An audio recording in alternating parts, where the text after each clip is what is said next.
Costing का integrated and non integrated बहुत ही बढ़िया टॉपिक। बहुत ही बढ़िया टॉपिक मतलब बहुत ही बढ़िया सेगमेंट है उसका, इंटीग्रेटेड एंड नॉन इंटीग्रेटेड का। तो उसमें से एक बहुत ही प्यारा सा क्वेश्चन आता है और ये मैं प्रीवियस ईयर क्वेश्चन भी आपको बता दूंगा कि इस पे कैसे आता है।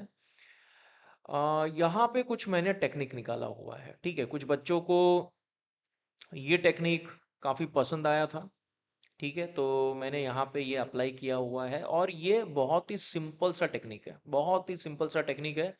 और ये क्वेश्चन आता है 6 या 7 मार्क के लिए। बोनस क्वेश्चन है, बोनस क्वेश्चन है एकदम। कि आप अगले 10 मिनट में जब आप इसको सुनोगे, पूरा का पूरा आपका रिकंसिलेशन जो है वो आपके दिमाग में फिट बैठ जाएगा। तो शुरू करते हैं, ठीक है। बहुत ही इंटरेस्टिंग कॉन्सेप्ट है, ध्यान से सुनिएगा। यहाँ पे आपका रिकंसिलेशन हो जाएगा। टाइम को मत देखिए कि मतलब कि अरे 10 मिनट है, 12 मिनट है, टाइम को मत देखिए। उसके अंदर के नॉलेज और कंटेंट को देखिए आप, कि मतलब कि ये चीज को हमने कितना इजी तरीके से बनाया हुआ है कि आप उसको एग्जाम में याद रख सकते हो। तो इंटीग्रेटेड एंड नॉन इंटीग्रेटेड का रिकंसिलिएशन वाला एक क्वेश्चन एग्जाम में आता है कॉस्टिंग के, ठीक है। तो यहां पे मैंने लिखा हुआ है ओनली इन फाइनेंस, ठीक है। इसको ध्यान से सुनते हैं और ये 5 मिनट में कवर कर लेते हैं।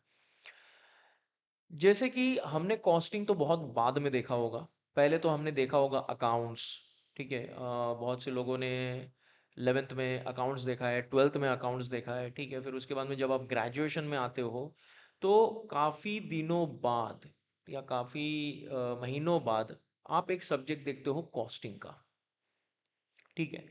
तो मतलब ये मान के चलना है कि फाइनेंस वाला तो हमारे माइंड में है कि क्या प्रॉफिट है और क्या लॉस है। मतलब इतना तो हमें पता है कि क्या मुनाफा होता है और क्या नुकसान होता है।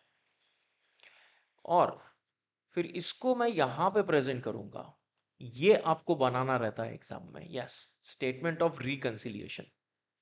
मैंने शुरू किया है profit as per finance, add करेंगे, लेस करेंगे, और प्रॉफिट एज पर कॉस्टिंग। देखिए, एग्जामिनर को कोई जस्टिफिकेशन नहीं चाहिए कि ये चीज आपने सॉल्व कैसे किया हुआ है। जस्टिफिकेशन इन द सेंस मैंने प्लस और माइनस कौन से आधार पे किया हुआ है, ये एग्जामिनर को कोई कंसर्न नहीं है। मैं एग्जामिनर को नहीं समझाऊंगा कि मैंने प्लस क्यों किया है, मैंने माइनस क्यों किया हुआ है, मैं उसे नहीं समझाऊंगा। मैंने प्लस कर दिया है, मैंने माइनस कर दिया और मेरा आंसर भी आ गया है बहुत ही आसान तरीके से। बस एग्जामिनर को इतना चाहिए, ठीक है। तो यहां पे हमने क्या लिया है कि प्रॉफिट एज पर फाइनेंस। हाँ, कभी कभी इंस्टीट्यूट ये भी बोलता है कि sir profit as per costing वाला हमारा स्टार्टिंग पॉइंट होता है। प्रॉफिट एज पर कॉस्टिंग वाला हमारा, इसको मैं अच्छे से लिख देता हूं ताकि बच्चों को अच्छे से समझ में आ जाए।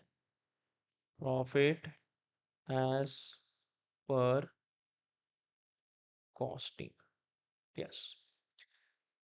तो कभी कभी इंस्टीट्यूट ये बोलता है कि बेटा एक काम करो, प्रॉफिट एज पर कॉस्टिंग आपका स्टार्टिंग पॉइंट होने दो। तो प्रॉफिट एज पर कॉस्टिंग ठीक है, कोई कोई दिक्कत नहीं है। प्रॉफिट एज पर कॉस्टिंग भी अगर हमें स्टार्टिंग पॉइंट बोल दे तो कुछ नहीं है।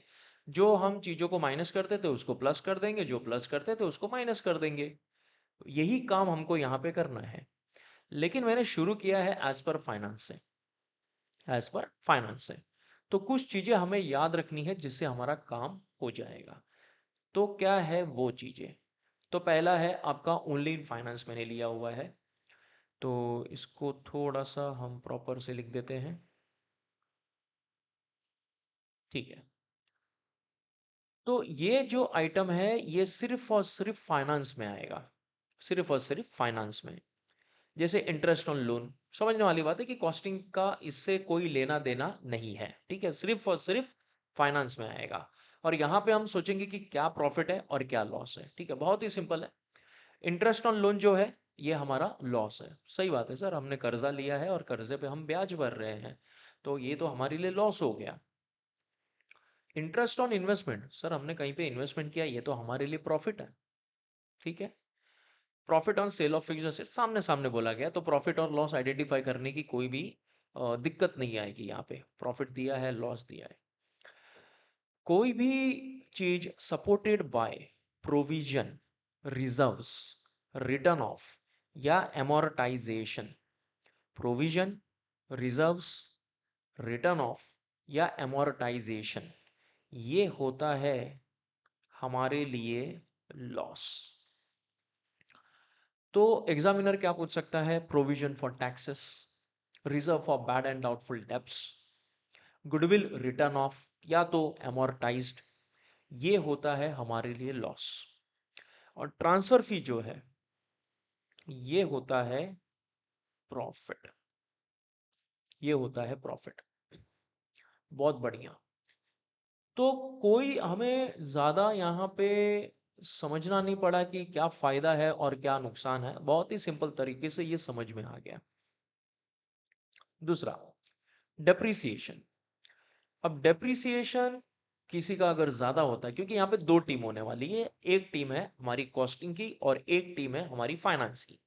हम कौन से टीम में है? हम फाइनेंस के टीम में है। क्यों? क्योंकि सर जब कॉमर्स की शुरुआत की थी तो हमने तो अकाउंट्स ही अकाउंट्स किया था, कॉस्टिंग तो देखा नहीं था, तो इसलिए हम है फाइनेंस के टीम में। हम है फाइनेंस की टीम में, और फाइनेंस की टीम में रहते हुए हम इस प्रॉब्लम को सॉल्व करेंगे। जैसे डेप्रिसिएशन, डेप्रिसिएशन जिसका ज्यादा होगा वो लॉस में होगा, जाहिर सी बात है। और डेप्रिसिएशन जिस किसी का भी कम होगा, जिस किसी का मतलब कॉस्टिंग है और फाइनेंस है, ठीक है, तो वो होगा प्रॉफिट। इसको भी मैं काफी अच्छे से बना देता हूं। एंड क्षमा चाहता हूं कि थोड़ा सा हैंडराइटिंग, ठीक है, हो जाएगा। ओके। हाँ,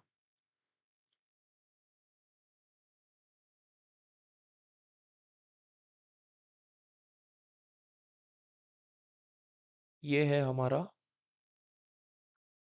ट्रांसफर फी। ओके। तो ये तो समझ में आ गया कि हमें रहना है फाइनेंस में। और उसके बाद में है ओपनिंग स्टॉक और क्लोजिंग स्टॉक। ये भी काफ़ी इजी है। ओपनिंग स्टॉक जिसका ज़्यादा है वो लॉस में है। एक काम करते हैं, याद रखना है सर, क्लोजिंग स्टॉक जिसका ज़्यादा है वो प्रॉफिट में ले लेते हैं। क्यों? क्योंकि क्लोजिंग स्टॉक सर असेट में आता है। ये मान के चलते हैं हम लोग कि सर क्लोजिंग स्टॉक असेट में आता है, जिसका असेट ज़्यादा होगा वो प्रॉफिट में होगा। जिसका असेट मतलब यहाँ पे ऐसे मत बताइए कि अरे सर कॉस्टिंग में थोड़ी बैलेंस शीट बनाया जाता है, ठीक है। ये मैंने आपको क्या बताया कि हमें याद आसानी से रखना है, तो इसका हम एप्लीकेशंस कर पाएंगे। इसका मैं आज आपको एप्लीकेशन भी बता दूंगा कि सर आपने जो ये चीज बनाया हुआ है इसका हमें एप्लीकेशन करके आप बता दो कि ये चीज टू व्हाट एक्सटेंट फॉलो होता है, और ये तरीका आप फॉलो करो, ठीक है, और मुझे कमेंट में बताओ कि इससे आपका आंसर मिला था कि नहीं। ओके। सो डेप्रिसिएशन जिसका ज्यादा होगा वो लॉस में होगा, और जिसका कम होगा वो प्रॉफिट में होगा। क्लोजिंग स्टॉक, क्लोजिंग स्टॉक क्योंकि असेट का ध्यान में रखेंगे, सो क्लोजिंग स्टॉक जिसका ज्यादा होगा वो प्रॉफिट में होगा, बाकी चीज अपने आप रोटेट हो जाएगी। इसका मतलब क्लोजिंग स्टॉक जिसका कम होगा वो लॉस में होगा। अब इसका एक काम करते हैं, उल्टा कर देते हैं सर, ओपनिंग स्टॉक जिसका ज्यादा मतलब लॉस में, क्योंकि हमने याद रखा है क्लोजिंग स्टॉक का कॉन्सेप्ट। क्योंकि क्लोजिंग स्टॉक सर असेट में आता है, ठीक है, तो असेट में अगर आया है तो ये होगा उसके लिए प्रॉफिट। मतलब असेट मतलब कि जिसका असेट ज़्यादा होता है वो प्रॉफिट में होगा। ये चीज़ें हमें याद रखनी है, ये चीज़ें याद रखनी है। और हमारा जो सवाल है ऑन रिकन्सिलेशन वो आराम से सॉल्व हो जाएगा, वो आराम से सॉल्व हो जाएगा। आप इसका स्क्रीनशॉट ले सकते हो और ये चीज़ को हम अप्लाई करेंगे अपने आने वाले क्वेश्चन में, ठीक है। इसमें और एक चीज होता है, फैक्ट्री ओवरहेड्स और एडमिनिस्ट्रेशन ओवरहेड्स। हाँ, तो सर उसके बारे में जरा बता दीजिए, क्योंकि वो ओवर एब्जॉर्ब्ड और अंडर एब्जॉर्ब्ड करके आता है, ठीक है। फैक्ट्री एक्सपेंसेस और एडमिन एक्सपेंसेस को हम कॉस्टिंग के हिसाब से पढ़ेंगे, ठीक है। सर ये तो बहुत कंफ्यूज वाली बात होगी, कभी बोलते हो फाइनेंस के टीम में रहो, कभी बोलते हो कॉस्टिंग के इसमें रहो। नहीं, मैंने क्या बोला कि दो एक्सेप्शनल है। तो हम है फाइनेंस की टीम में, हम है फाइनेंस की टीम में, हम है फाइनेंस की टीम में। जैसे मैं एक एग्जांपल लेता हूं, admin overheads over absorbed, admin overheads over absorbed. तो ये मान के चलते कि जो एडमिन ओवरहेड्स है वो कॉस्टिंग वाले का ज्यादा है, वो कॉस्टिंग वाले का ज्यादा है। इसका मतलब हमारा कम है, इसका मतलब हमारा कम है। हमारा कम है, खर्चा हमारा कम है, मतलब फाइनेंस के लिए वो प्रॉफिट है, फाइनेंस के लिए वो प्रॉफिट है। और एक adjustment, factory overheads under absorbed या under recovered. Factory overheads under recovered, तो हम ये बोलेंगे कि फैक्ट्री ओवरहेड्स कॉस्टिंग वाले का कम है, हमारा ज़्यादा होगा, ठीक है, तो हमारे लिए होगा लॉस। ये चीज़ें मैं बता रहा हूँ आपको सिर्फ याद रखने के लिए, क्योंकि 6 और 7 मार्क के क्वेश्चन आते हैं और इतना ही चीज़ हमें याद रखना है, ज़्यादा कोई कॉम्प्लिकेशंस नहीं करना, और प्रॉब्लम बहुत ही आसानी से सॉल्व हो जाएगा, बहुत ही आसानी से सॉल्व हो जाएगा, ठीक है। तो ये हमने बनाया है रिकंसिलिएशन स्टेटमेंट, आप देख सकते हो स्क्रीन पे, ये है statement of reconciliation, statement of reconciliation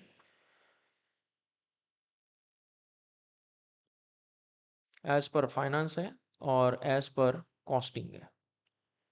profit as per finance plus करेंगे और माइनस करेंगे,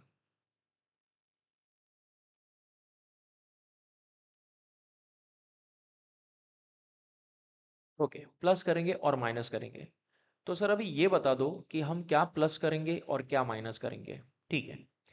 तो जो लॉस है वो हम प्लस करेंगे और जो प्रॉफिट है वो हम माइनस करेंगे, जब आप फाइनेंस के हिसाब से बनाते हो। फाइनेंस के हिसाब से बनाते हो तो हम ऐड करेंगे लॉस और माइनस करेंगे प्रॉफिट फाइनेंस के हिसाब से। देखिए, एक चीज के हिसाब से आप ध्यान में रखिए, दूसरा चीज जो है वो ऑटोमेटिकली बन जाएगा। सर ये थोड़ा कंफ्यूजन हो रहा है अभी तो, ठीक है। अभी तक तो चीज़ें ठीक चल रही थी, लेकिन यहाँ पे थोड़ा सा गड़बड़ हो रहा है। एक काम करते हैं, हमने एक नॉमिनल का रूल याद रखा था बचपन में, ठीक है, बचपन में मतलब कि आपके 11th स्टैंडर्ड में, debit all expenses and losses, credit all income and gains. तो ये जो प्लस है ना लॉस, उसको मान के चलते वो डेबिट है, क्यों? क्योंकि आपने चालू किया है फाइनेंस के हिसाब से, आपने चालू किया है फाइनेंस के हिसाब से। तो सर ऐड करेंगे लॉस और माइनस करेंगे प्रॉफिट। सर अगर उल्टा हुआ तो, अगर इंस्टीट्यूट ने बोला कि बेटा एक काम करो, प्रॉफिट एज पर कॉस्टिंग से चालू करो, कोई दिक्कत नहीं है, कोई दिक्कत नहीं है, ऐड करेंगे प्रॉफिट माइनस करेंगे लॉस, लेकिन लेकिन आपको सोचना है फाइनेंस के एंगल से ही, आपको जो सोचना है वो सोचना है फाइनेंस के एंगल से ही, तो आपका काम बनेगा। अगर आप कॉस्टिंग के भी हिसाब से सोचोगे, हाँ कॉस्टिंग के हिसाब से हमने सिर्फ दो चीज लिया हुआ है, एडमिन और फैक्ट्री ओवरहेड्स वाला, बाकी सब चीज, बाकी मतलब कि अगर आप बोलो तो 80 to 85% चीज हमने फाइनेंस के एंगल से ही सॉल्व करना है इसे, ठीक है। तो सर इसको प्रूफ करते जरा कि जो हमने देखा है क्या वो अप्लाई होगा या नहीं होगा। तो आइए एप्लीकेशन देख दे ले इसका, ठीक है। प्लस क्या होगा, लॉस होगा, और माइनस क्या होगा, प्रॉफिट होगा। फाइनेंस के हिसाब से करोगे तो, और कॉस्टिंग के हिसाब से करोगे तो प्लस क्या करना है, प्रॉफिट, और माइनस करना है लॉस, ठीक है।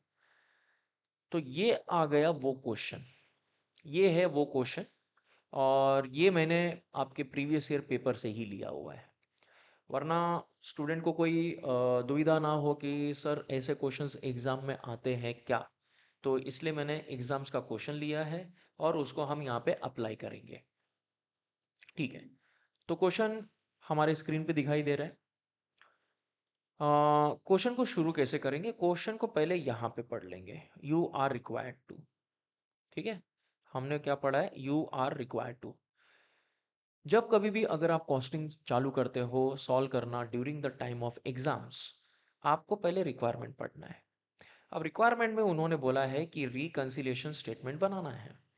अब रिकंसिलिएशन किसके बीच में होता है, net profit as per costing, ये देखिए क्या आ गया, ये net profit as per cost account as a base. तो सर ये तकलीफ का काम तो नहीं होगा, नहीं बेटा तकलीफ का काम बिल्कुल नहीं होगा। मैंने क्या कहा, कॉस्टिंग एज अ बेस मतलब प्रॉफिट एज पर कॉस्टिंग लिखेंगे, ऐड करेंगे प्रॉफिट, माइनस करेंगे लॉस, और हमें मिलेगा profit as per finance, profit as per finance. तो सर इसमें क्या हम चेंज कर सकते हैं, यस, ठीक है। तो सर इसको एक काम करते हैं, हमें दिया है इंस्टीट्यूट ने एज पर कॉस्टिंग, ठीक है। और सर नीचे भी चेंज कर देंगे क्योंकि हमें मिलेगा प्रॉफिट एज पर फाइनेंस, हमें मिलेगा प्रॉफिट एज पर फाइनेंस। चलो, तो सर अब इस केस में क्या करेंगे, ऐड करेंगे प्रॉफिट। अब तो ये तो और सिंपल बन गया, ऐड करेंगे प्रॉफिट माइनस करेंगे लॉस। और जब कभी भी आप फाइनेंस से चालू करते हो तो हम प्लस करेंगे लॉस और माइनस करेंगे प्रॉफिट। याद रखना वो debit all expenses and losses, credit all income and gains, जब आप फाइनेंस से स्टार्ट करते हो। बस इतना चीज आपको याद रखना है बस। और जो आपका रिकंसिलिएशन है, जो इंटीग्रेटेड और नॉन इंटीग्रेटेड टॉपिक का पार्ट है, वो आसानी से कवर हो जाएगा। आइए देखते हैं कैसे। अब यहाँ पे हमें दिया है नेट प्रॉफिट जो 5,40,000 है, वो एज पर कॉस्टिंग है। सो 540 400, ओके। सो 540 400, बढ़िया, ठीक है। और हमने ये देखा है कि हमें फाइनेंस के बुक के हिसाब से भी प्रॉफिट दिया हुआ है 260 500, 260 500, बढ़िया, ठीक है। हमने ये इंफॉर्मेशन पुटअप कर दिया यहाँ पे जो दिया हुआ था, ठीक है। सर अगर लॉस आया तो कुछ नहीं है, आप प्रॉफिट लिखो, प्रॉफिट एज पर कॉस्टिंग और प्रॉफिट एज पर फाइनेंस, और उसको आप ब्रैकेट में डाल दो, ठीक है। तो क्योंकि आपका लिखने का तो स्टाइल वही होगा और उसको आप ब्रैकेट में डाल सकते हो, तो इसमें ज़्यादा कोई ऐसे दिक्कत वाली काम नहीं है, ठीक है। तो उसको आप आराम से ऑपरेट कर सकते हो और ये इजीली सॉल्व भी हो जाएगा, ठीक है। तो स्टार्ट करते हैं और एक एक ट्रांजेक्शन्स को क्या करना है, प्लस और माइनस ही करना है, ठीक है। और फिर हमारा क्या हो जाएगा, टैली हो जाएगा। और ये कंफर्मेशन मिल जाता है during the time of exam कि सर ये 6 मार्क के लिए है या 7 मार्क के लिए है, ठीक है। मिल तो जाएगा पूरा मार्क्स, यस, ठीक है। अब रिवील्ड किया है रिजल्ट ऑफ स्क्रूटिनी, ठीक है। तो ये स्टेटमेंट अब हमारे सामने है, इसको लेके हमें सॉल्व करना है। तो शुरू करते हैं, ठीक है। अब हमने कहाँ से स्टार्ट किया हुआ है, प्रॉफिट एज पर कॉस्टिंग। तो ऐड क्या करेंगे, प्रॉफिट, माइनस क्या करेंगे, लॉस, ठीक है। और हमें मिलेगा प्रॉफिट एज पर फाइनेंस, ठीक है, टैली होना चाहिए।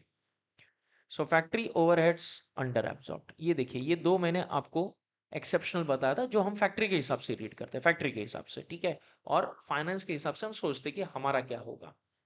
जैसे वही है कि मैंने जैसे आपको फाइनेंस की टीम में इसलिए पुटअप किया हुआ है कि मतलब कि एक टीम जीतेगी तो ऑब्वियसली दूसरी टीम हारेगी।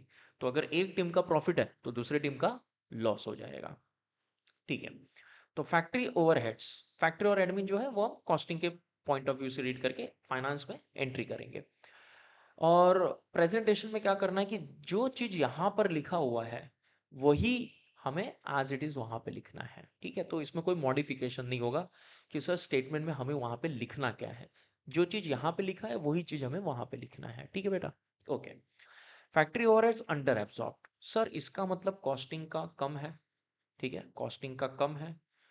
मतलब समझने के लिए ये, अगर इसको आप टेक्निकल में लेके जाओगे तो ये काफी समय लग जाएगा, ठीक है, काफी समय लग जाएगा। मैंने आपको कहा कि एग्जामिनर को ये चाहिए कि आपने चीजें सॉल्व कर दी है, मैंने उसको कैसे टेक्निक से अप्लाई किया है ये एग्जामिनर का कोई लुकआउट नहीं है, ठीक है। ये मेरा अपना पर्सनल है कि मतलब कि मैंने ऐसा सारा टेक्निक निकाला है और ये मैं अप्लाई कर रहा हूँ, दैट्स ऑल, ठीक है।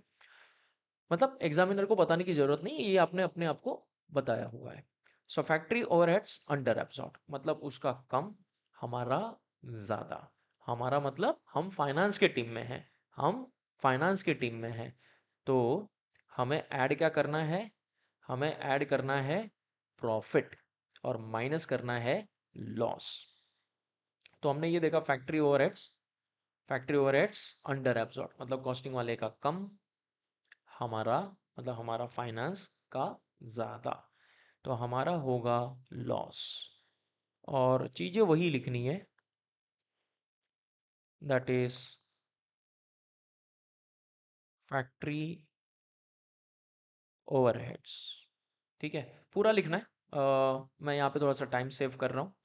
तो मैं यहाँ पे पूरा नहीं लिख रहा हूँ, ठीक है। तो यहाँ पे मैं सिर्फ आपको अंडरस्टैंडिंग के लिए लिख देता हूँ फर्स्ट वाला, and that is factory overheads, और बाकी की चीज़ें वैसे के वैसी लिखनी है।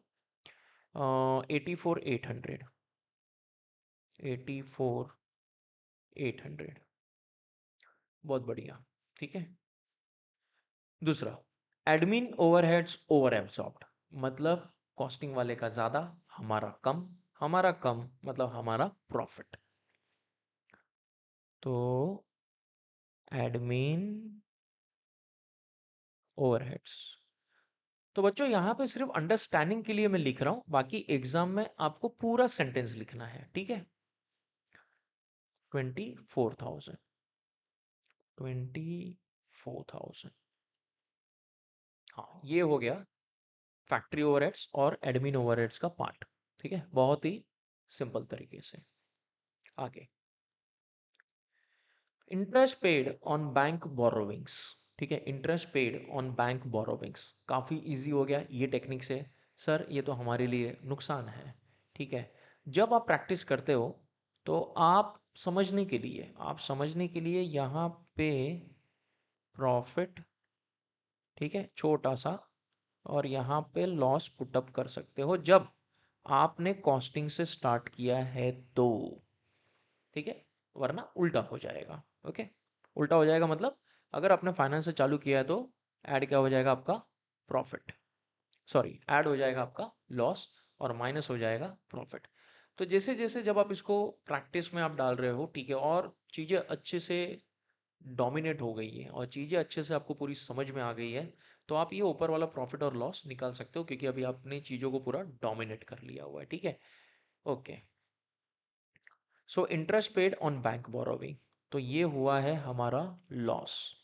सो इंटरेस्ट पेड 50,000, 50,000, सॉरी, ठीक है, हाँ यहाँ पे मैंने वो एंट्री किया है 50,000 का। Okay, next, interest and dividend received है, इसका मतलब हम फाइनेंस के टीम में हैं तो हमारा होगा ये प्रॉफिट। तो यहाँ पे हम लिखेंगे interest and dividend, interest and dividend received 65,200, तो 65,200। Notional rent of own premises charged in cost account, ठीक है। तो ये चीज को ऐसे समझते हैं, ठीक है, कि दो दोस्त मूवी देखने गए हुए हैं, या तो कहीं पे कुछ रेस्टोरेंट पे खाना खाने गए, ठीक है, कोई भी एग्जांपल आप ले सकते हो। एक दोस्त का खर्चा जो है वो दूसरे दोस्त ने बेयर किया हुआ है, ठीक है। तो यहाँ पे भी दो दोस्त हैं, दैट इज कॉस्टिंग और फाइनेंस है, ठीक है, मतलब दो टीम हो गई। तो उसका खर्चा जो है इस दोस्त ने बेयर किया हुआ है, मतलब ए और बी है। तो जो बी का खर्चा है वो ए ने बेयर किया है, तो जाहिर सी बात है कि सर ए के लिए तो लॉस होगा और बी के लिए मुनाफा होगा सर, ठीक है। ए के लिए क्या होगा लॉस और बी के लिए क्या होगा प्रॉफिट। तो ये देखो, notional rent sorry own premises का चार्ज किया है आपने किसमें कॉस्ट अकाउंट में, इसका मतलब फाइनेंस का तो प्रॉफिट हो गया, ठीक है। तो 60,000 का हो गया हमारा profit, that is notional rent. हाँ, और वो पूरा डायलॉग वही लिखना है, notional rent charge in cost account, ठीक है, वो पूरा लिखना है। ये लो, losses on sale of fixed assets 48, यहाँ पे देखिए, loss on sale of fixed assets 48,000। अब देखो आसानी से सॉल्व हो रहा है, यस, ठीक है। Donation and subscription, donation and subscription, अब ये बताइए कि जो डोनेशन एंड सब्सक्रिप्शन है ये तो मिला नहीं होगा, ठीक है। डोनेशन एंड सब्सक्रिप्शन ये हमने दिया होगा क्योंकि ये मैन्युफैक्चरिंग कंपनी है, ये मैन्युफैक्चरिंग कंपनी है, अगर आप यहाँ पे देखोगे तो ये मैन्युफैक्चरिंग कंपनी है। तो लॉजिकली हम देखेंगे कि डोनेशन जो है वो स्कूल्स को मिलता है, कॉलेज को मिलता है, ठीक है, या फिर एनजीओस को मिलता है। मैन्युफैक्चरिंग को कभी डोनेशन मिलते हुए आपने सुना नहीं होगा, राइट, ठीक है। सो डोनेशन एंड सब्सक्रिप्शन 18,800, मतलब हमने ये पे किया होगा, ठीक है, तो ये आएगा हमारा लॉस में। डोनेशंस, तो डोनेशंस है हमारा 18,800 का, डोनेशंस है 18,800 का। हाँ, ये आ गया over valuation of closing stock. Over valuation मतलब क्लोजिंग स्टॉक फिनिश गुड्स का कॉस्ट अकाउंट का ज़्यादा है, ठीक है, और मैंने क्या कहा था, जिसका ज़्यादा होगा वो प्रॉफिट में होगा, ठीक है, लेकिन हम अभी किसके एंगल से सोच रहे हैं, फाइनेंस के एंगल से सोच रहे हैं। किसके एंगल से सोच रहे हैं, फाइनेंस के एंगल से। तो ये जो बोल रहा है कि ओवर वैल्यूएशन हुआ है, ओवर वैल्यूएशन क्लोजिंग स्टॉक का हुआ है, लेकिन किसका हुआ है, कॉस्ट का हुआ है। किसका हुआ है, कॉस्ट का हुआ है। तो कॉस्टिंग का ज़्यादा है, तो फाइनेंस का हुआ कम। और अगर फाइनेंस का कम है तो फाइनेंस के लिए होगा लॉस, फाइनेंस के लिए होगा लॉस। और वो यहाँ पे पुट करेगा 125,500, सॉरी 1,25,000, 1,25,000 क्लोजिंग स्टॉक। बाकी जो है आपको एज इट इज लिखना है, ठीक है, ओके। स्टोर्स एडजस्टमेंट सामने से बोल रहा है credited in financial book. Credited in financial book मतलब फाइनेंशियल बुक का प्रॉफिट हो गया ये, okay, because credit all income and gains, ठीक है।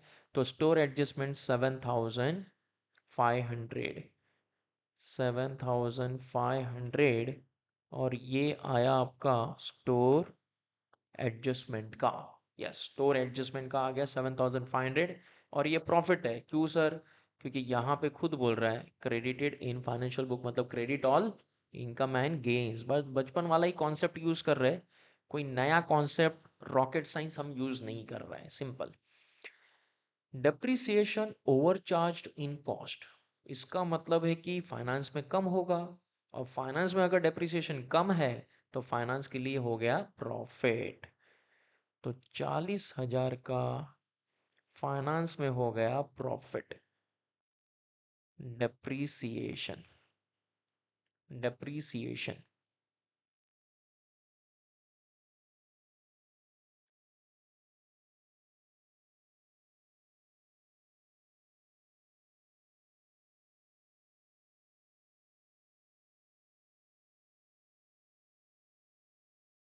डेप्रीसिएशन। तो डेप्रीसिएशन का अमाउंट है 40,000, ये आ गया 40,000। बहुत बढ़िया, ठीक है, 40,000 यहाँ पर आ चुका है, ठीक है। इनकम टैक्स प्रोवाइडेड, तो मैंने जैसे आपको कहा था कि कोई भी चीज का प्रोविजन जो होता है वो होता है लॉस। तो इनकम टैक्स प्रोवाइडेड है, इनकम टैक्स प्रोवाइडेड है, तो हमारे लिए वो हुआ लॉस। फाइनेंस के लिए income tax provided, income tax provided 1,50,000। अब जल्दी से क्या करेंगे, इसका टोटलिंग कर देंगे, जल्दी से इसका टोटलिंग कर देंगे हम। तो कैलकुलेटर आप ले सकते हो, एंड विल बी डूइंग, बस एडिशन सब्ट्रैक्शन करना है। तो 89,200 प्लस 67,500 प्लस 40,000,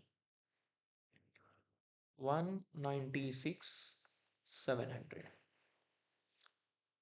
अब जल्दी से इसका भी टोटलिंग कर देते हैं, 84,800 plus 50 plus 48,000 plus 18,800 plus 1,25,000 plus 1,50,000। तो ये आ गया है हमारा 4,76,600, ठीक है, तो अब टैली करेंगे 5,40,400, 5,40,400 जो हमारा प्रॉफिट है एज पर कॉस्टिंग, ये देख सकते हो आप, प्रॉफिट एज पर कॉस्टिंग 5,40,400, इसको प्लस करेंगे 196,700 और माइनस करेंगे